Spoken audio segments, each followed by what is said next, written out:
Hello and welcome to Mythmakers. Mythmakers is the podcast for fantasy fans and fantasy creatives brought to you by the Oxford Centre for Fantasy. My name is Julia Golding. And today I want to talk to you about the issue of why it is dangerous to study Tolkien. And yes, here I am looking at you academics, all those people out there who are producing these great big books on Tolkien these days. We're going to look at why it is so dangerous what they are doing. But first of all, let's give this some historical context. There's a short-term historical context and there's a longer term. So looking further back, 50 years ago when Tolkien passed away in 1973, it would have been very unnatural for people to suggest that he would be studied at university. That was still true when it came to the 80s, when I was at college myself. He was regarded as, on one hand, an English professor of older languages, medieval and Anglo-Saxon, Norse and Celtic, those languages. But he was also well known, of course, as a writer of popular fiction. And it's that popular there which made him thought to be below the interest of academic study. Now, in the 80s, that was just beginning to change. It'd be quite interesting to find out when the very first academic article was written about him, actually. So if you know, do send me a line. But at the end of my undergraduate study at Cambridge, I told my supervisor that I wanted to do my final thesis on Tolkien and C.S. Lewis and creativity. That's the whole idea of mythopoeia, the sub-creation, the secondary creativity of the author and other creatives in a context where you think of there being like a creator god. That's how they perceive creativity. And I found that idea really inspiring because it gave you the idea that you could be a sub-creator of your own world. And in a way, for me, that released a whole sort of new aspect to creativity.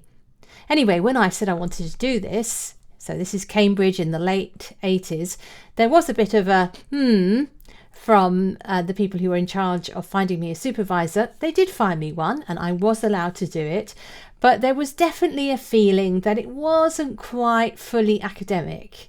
I remember even thinking at the time that surely it'd be fine because I'm doing all these, stiff papers on tragedy and all sorts of other serious subjects. So I was allowed to do a little bit of what I actually loved in my thesis. And I think that attitude was prevalent in the university systems of the 80s, began to fade a bit in the 90s, but still today you can find an element of sniffiness about Tolkien. I noticed, for example, that most universities who do teach Tolkien tend to do him as a gateway to medieval and Old English. It's as though he's a sort of gateway drug. Once you get hooked on Tolkien, you'll then be interested in Beowulf and Sir Gawain in the Green Knight. It's kind of a utilitarian way of looking at Tolkien rather than someone to be studied in their own right, as you would study Dickens or Jane Austen. It has to be linked to something which is already recognisably an academic discipline. Okay, so things are changing. And I think that's thanks to the work of scholars in the 90s and the 2000s. But certainly to say you wanted to study Tolkien at that stage in the 80s and 90s was dangerous. It was a career risk, really. But now we've moved on to a different kind of danger. And this was brought home to me at the beginning of the month of September 2023, when there were two conferences running in Oxford at the same time.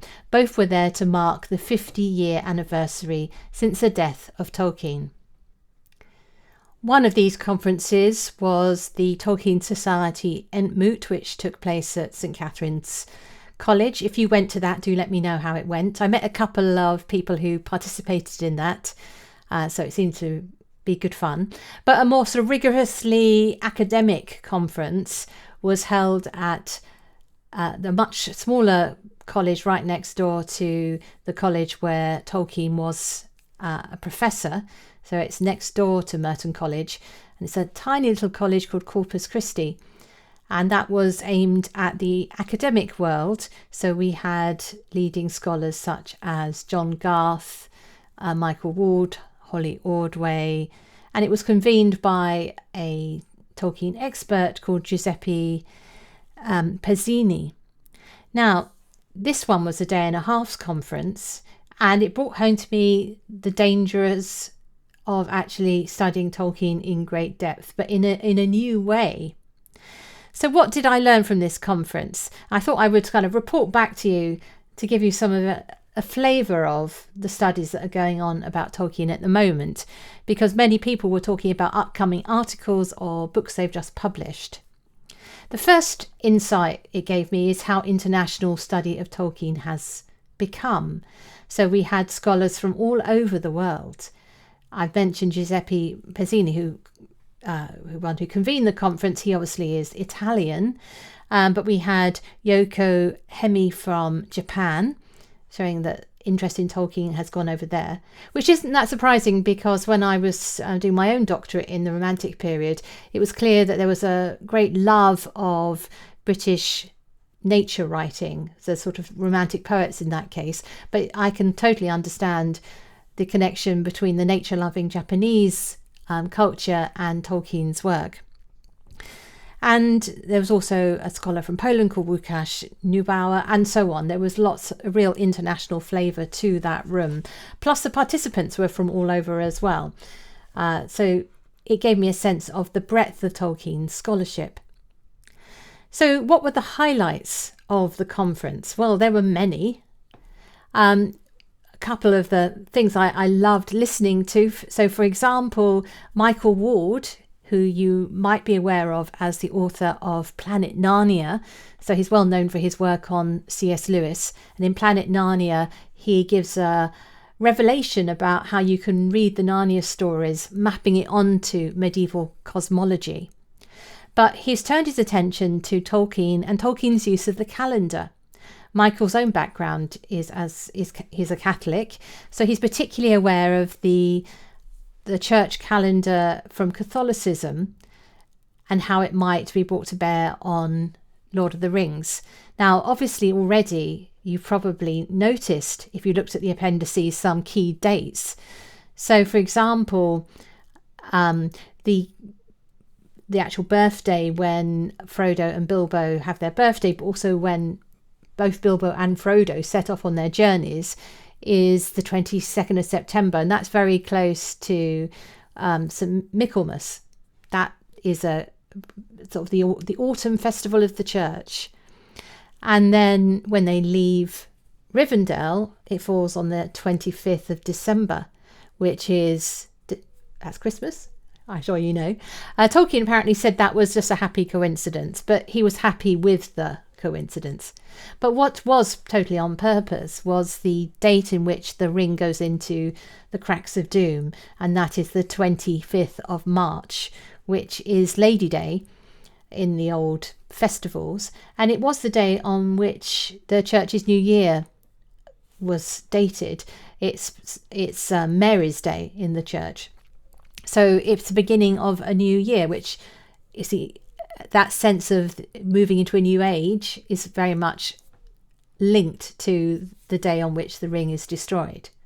Anyway, so those are well-known dates that have significance. But what Michael Ward was doing was looking at the date, the 8th of April. You're scratching your head thinking, what happens on the 8th of April? Well, it's the date on which the scene, the Fields of Cormallen, takes place. Now, perhaps this is a scene that you don't think about very much. It comes after the ring has gone into the fire, but before they go back to Gondor for the coronation of Aragorn. It's when Sam and Frodo wake up, and there is a feast in their honour. They're reunited with most of the Fellowship, the ones who survive, and they hear a song about their journey, sung by a bard, which fulfills a kind of moment, a wish, which they express when they're in the darkest part of their tale, on the stairs of Cirith Ungol. Anyway, this actual scene, Michael was stressing, was the most important scene in the entirety of The Lord of the Rings to Tolkien. So obviously go back and read it now. Now you've heard that. And he showed us a photograph of the manuscript. Tolkien talks about crying as he writes this. And sure enough, on the manuscript, there are teardrops, which I found so moving to see that. Why is it important? Well, lots of reasons, but it is the moment in which they are recognised. It doesn't make it into the Peter Jackson films, if that's your main familiarity with Lord of the Rings. But it is referenced, I suppose, at the coronation where Aragorn says, "No one bows to you," and everybody bows and the 4 hobbits are left standing. In the novel version of that same sentiment, Aragorn puts Frodo and Sam on his throne, his chair, and that's when everybody recognises their heroism. That's important because it's the reward, it's the payoff, it's the happiest moment. And for Tolkien, it was the culmination. Because, of course, then they get the song, which is like his book. It's telling of their heroism. Anyway, that's an important scene. Yes, we can all agree that. But why is it set on the 8th of April? I will leave Michael to publish his article about it, but let it be said that there is a connection between the private story of Tolkien and his wife and what happens 9 months later, a sort of a sense of that. So, actually, no, it's the other way around. It's what happened 9 months before. There we go. Michael, I was listening. I actually was thinking maybe that might be going a bit far on reading into dates, but this is where academics will squabble with each other. But anyway, it was fun to think through the significance of the calendar. Another excellent highlight was from Professor Simon Horobin. He currently holds the same position at Magdalen College that C.S. Lewis held during his lifetime when he was at Magdalen. He's a medievalist. He's been writing mostly about C.S. Lewis recently, but he's been looking at how C.S. Lewis was converted by Tolkien. Now, not to faith, but into an appreciation for philology, which obviously was Tolkien's world of linguistics and languages. So how this works out is that C.S. Lewis finished his first degree, which was basically classics, as we now call it, and he was told in order to be more employable at university level, he should take some of the papers from the English syllabus so that he could potentially get a job in the English faculty. It's turned out to be excellent careers advice because that's exactly what happened. But one of the things he had to do is go and sit through some lectures of a professor of philology, a guy called Professor Wilde, and clearly he took strongly against this professor to the extent that he had his textbook and he kept writing poems in dishonour of this professor, how much he disliked every word that came from his mouth. But the funny thing is he was doing it in different languages. So there's a Latin one and there's an Old English one and so on. The Old English one is quite remarkable because he'd only just started learning Old English. So he'd had to really struggle with that one. And there was a German one and so on. And the revelation that Simon had was by showing this primer, this textbook, to a handwriting expert on C.S. Lewis, was to find out that the handwriting was actually indicative of 10 years of C.S. Lewis's handwriting because it changed over that time. So you get a picture, not just that he was annoyed by this guy sitting there as a young man, as a student, but he was still carrying this, annoyance 10 years later when he was a colleague in the same faculty, which was, I must admit, absolutely hilarious. But that was the bad version of philology, which C.S. Lewis really disliked. And it took meeting Tolkien with his love of language and showing him the possibilities of a love of language and the inspirational love of language that then C.S. Lewis changed his mind about the value of the subject. And in fact, you'll remember, if you've read his Out of the Silent Planet and his Ransom trilogy, the space stories, that a philologist becomes his hero. A little bit of a nod there to Tolkien.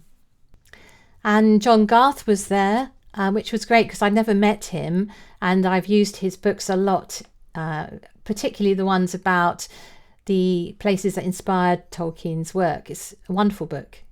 Save up your pennies for that book. He's also, of course, written about Tolkien and the Great War.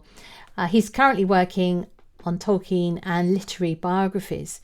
And this is one of the ways in which a conference is so great, because while I was listening to his work and talking about the suspicion that Tolkien had about literary biography, because how do any of us know what really goes on in the mind of any author, even the author themselves? But it made me think about Tolkien himself as a kind of biographer, the way he tells the same life stories again and again. So take, for example, Beren and Luthien. He tells that in prose, he tells it in poetry, he tells it in longer form, shorter form, so many versions of the same tale. So he himself, even though they're fictional characters, he treats them as real people in this suspended disbelief that he has. He makes Middle-earth real, so therefore these are real historical figures within his own creation. So that I was thinking about that and the relationship, how he has to find a way to be a biographer himself. Anyway, so that was great listening to John Garth. Holly Ordway, who people who listen to this podcast will have met her recently on 2 occasions. Her book on Tolkien's faith has just come out, and I'm about halfway through that myself, learning a lot. But she also has written a book called Tolkien's Modern Reading, about all the material post-1850 that Tolkien read. And she was drawing on some of that for what she was talking about at the conference. And it underlined something she touched on in her interview with me, which is about how different Tolkien was to other writers focusing on the kind of empire period in British history. The scene in Lord of the Rings, which brings this to the fore, there's the skirmish with the Southrons, and Sam sees for the first time the war of men against men, and he sees a fallen victim from the enemy side. They've just met Faramir's men. The Mumakil, the big elephant thing, comes through the landscape with the men alongside, and Sam is horrified, and he has this moment of humanity where he thinks about what was it that brought this man here and his motives, and how he, in a way, is the hero of his own tale, how he has his own reasons for being here, not looking at the enemy as wholly evil. So one of the things that this sets him apart, this is Tolkien now, is that he always questioned the existing race relations of his day. Having been born in South Africa, he had no truck with that system. He hated it. He said he hated it. And when he was asked by a German publisher in the 30s about his Aryan background, he was very unhappy about that kind of questioning. So if Holly was comparing Tolkien's approach to the more gung-ho boys' own stories of the era which schoolboys of his generation brought up with their stereotypical views of natives. You couldn't, even that word native is problematic, isn't it? Things which we find totally abhorrent now were accepted as being just ordinary then. And it was his reading against that kind of casual racism which led to such scenes in Lord of the Rings. So anyway, that was lovely to hear her talking about that. And one of my favourite speeches of the whole conference was the convener's Giuseppe Pezzini's, because he talked about Tolkien's creative process. And I thought I'd share with you a couple of the quotes that he came up with, because they're such fun.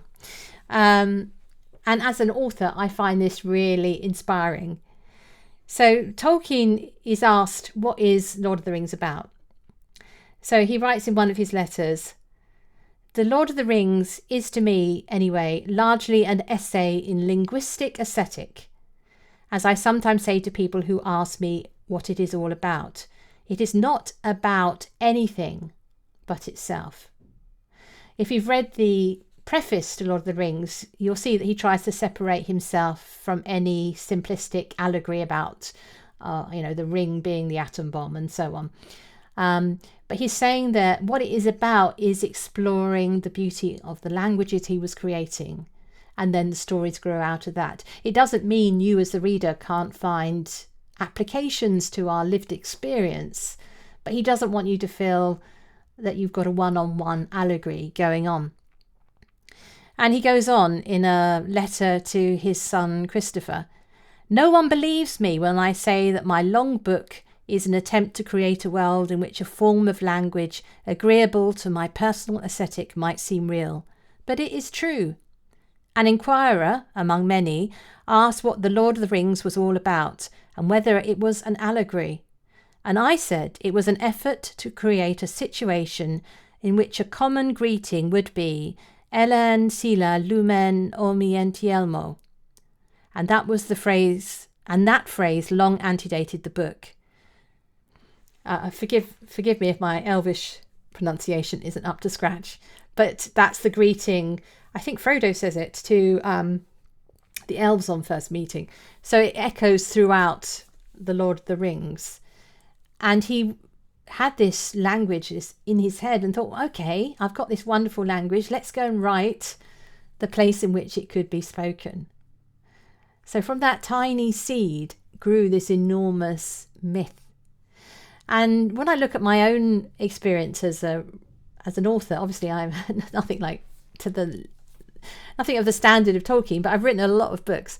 I can see similar seeds which get into the creative process and they sprout. So, for example, my very first novel is set in Drury Lane Theatre, and it led to a series of 6 books. And that came about because I grew fascinated by the location of Drury Lane Theatre in 1790s, because it was in a particular exciting part of London at a pivotal moment in history. French Revolution is going on. And so I thought and studied and dreamed about the place, and eventually thought, well, I've got to have a story. I want to live here, so I'm going to occupy it by writing a story where I can go down from the basement up to the attics. And that's how that book grew. It came from a place. So if place was my spark, language was Tolkien's. Have you noticed that there is on some editions of Lord of the Rings a kind of initial of Tolkien where each of his letters, J.R.R, are put over the top of each other? It's quite a strong, almost like emblem or a heraldic device that goes on the front of some of the books. It looks like something that might appear on a flag. You can see the J and the R and the R there, sort of all laid on top of each other. Something Tolkien designed. But there's also a sort of loop sticking out on one side, which kind of looks, maybe that's just a flourish. But actually between John Garth and Holly Ordway, who've obviously been talking about this between them, they've worked out that this is actually because Tolkien had a name that we've all kind of ignored. So yes, he's John Ronald Reuel, but he had another forename. This was the name he took when he got baptized as a Catholic when he was about 10. And that name was Philip, a P. And he does actually use it in his correspondence. It's a name that was important to him because it was part of his life of faith, which is obviously, a big part of Tolkien's worldview. So that had been hidden there in plain sight, and all of us had ignored it because it's not on the spine of the book. So I suppose we should be calling him John Ronald Rule Philip. That's a bit much, isn't it? So perhaps we'll just stick with J.R.R. But anyway, now I can look at that initial and see what's really going on underneath the surface. There were two more wonderful parts of the conference, which were the exhibitions where we got a chance to see the manuscripts and things belonging or indicative of Tolkien's life in Oxford. The first was an exhibition at an annex of Exeter College. Exeter was where Tolkien was a young man, an undergraduate. They had him signing in as he joined Oxford for the first time. That must have been a very special moment for him. They had pictures of him and his rugby team, his year photo, and of course that has the added melancholy because so many of the people in that picture didn't make it through the First World War. And we all recognise that Lord of the Rings has this undertow of melancholy and the loss of companions. And seeing those faces of those hopeful young men in sort of 1913 is very, very moving. But he had, even in his, I suppose, the teenager, isn't he? Teenage Tolkien had wonderful handwriting. So puts us all to shame. And then the second of his, he had several colleges in Oxford, but the one where he spent a lot of his time as a professor, which was Merton College, they put together an exhibition of letters and other things that he'd written during his time at the college there. In fact, it was a college that he retired to, and he lived in college accommodation until very late in his life. There was a few years when he went away and lived in Bournemouth, which is a seaside town, with his wife. When his wife passed away, he lived in college accommodation. It just so happened he was down in Bournemouth visiting friends when he had his final illness, so he died in hospital down there. But anyway, it was very lovely on this anniversary year to see, again, things that connect us to the man himself, the pages he's touched, the letters he's written, the kind of things that were going on in his head. And also just to mention that Merton College Library is the most gorgeous ancient library. The building itself is so inspiring. You can think of the libraries in Gondor must have looked something like that. Why is it dangerous to study Tolkien?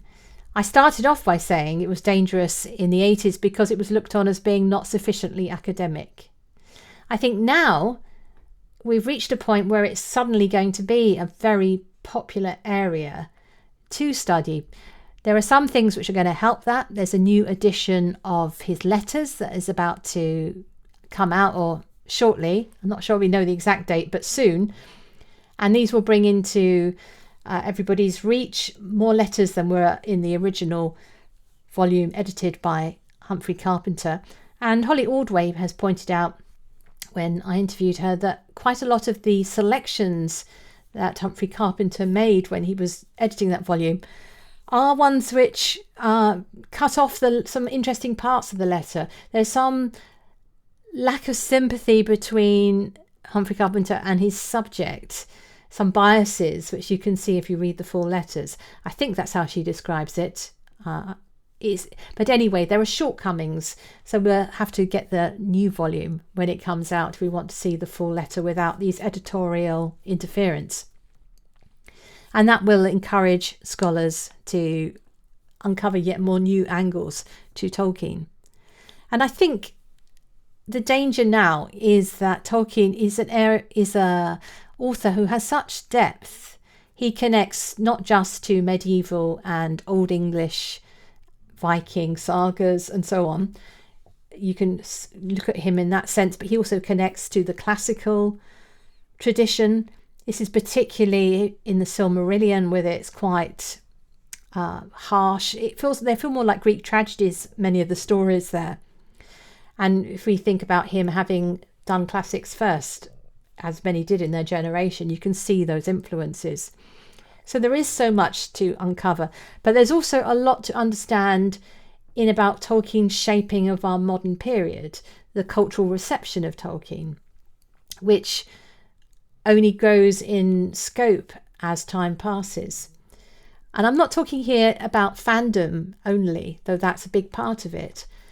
I'm talking about how he has given us a shared language to describe good and evil, for example, and how he has shaped the idea of what fantasy looks like and what it does.